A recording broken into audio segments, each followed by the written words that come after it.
Bad news. Liberal capitalism rebounds. By the 1950s, the liberal nations had, damnably, recovered from the Depression and the war and were, even worse, flourishing under capitalism. That was extremely disappointing to the left, but it was not necessarily hopeless. Lenin's theory of imperialism had explained that the effects of capitalist exploitation would not be found in the powerful and rich nations, since those nations simply exported those costs to the poorer and weaker developing nations. So perhaps hope for revolution could be found in the developing capitalist nations. But over time, that hope fizzled. The exported oppression was not to be found in those nations either. Nations that adopted capitalism in varying degrees were not suffering from their trade with the richer nations. Instead, the trade was mutually beneficial, and from humble beginnings, those nations that adopted capitalist measures rose first to comfort and then to wealth. Just as a teenager typically starts working at low-tech, labor-intensive, low-paying jobs, and then acquires skills and so is promoted to positions that are higher-tech, information-intensive, and higher-paying, the developing capitalist nations followed the same pattern. And in the most developed nations, overall wealth was rising and poverty was decreasing yet further.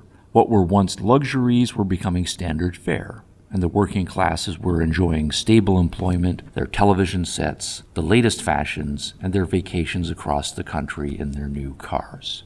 In the 1950s, accordingly, the radical left turned its attention and hopes even more strongly to the Soviet Union, looking for it to outstrip the capitalist West in being both an exemplar of moral idealism and a paragon of economic production. Those hopes were soon to be dashed cruelly. While the economic data were mixed and the propaganda was heavy, the Soviet Union was experiencing chronic difficulties in providing basic consumer items and feeding its people. Some productive successes had been achieved by directing vast amounts of resources to the military and heavy industries.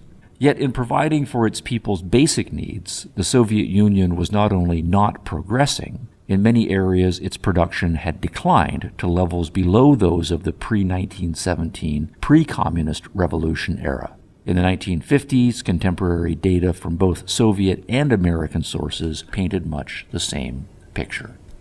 Data were sparse and subject to blinkered interpretations, but by the mid-1950s, a decade after the end of the war, the bloom was off the red rose of hope for even the most ardent of the Soviet fellow travelers. The rose was crushed in 1956.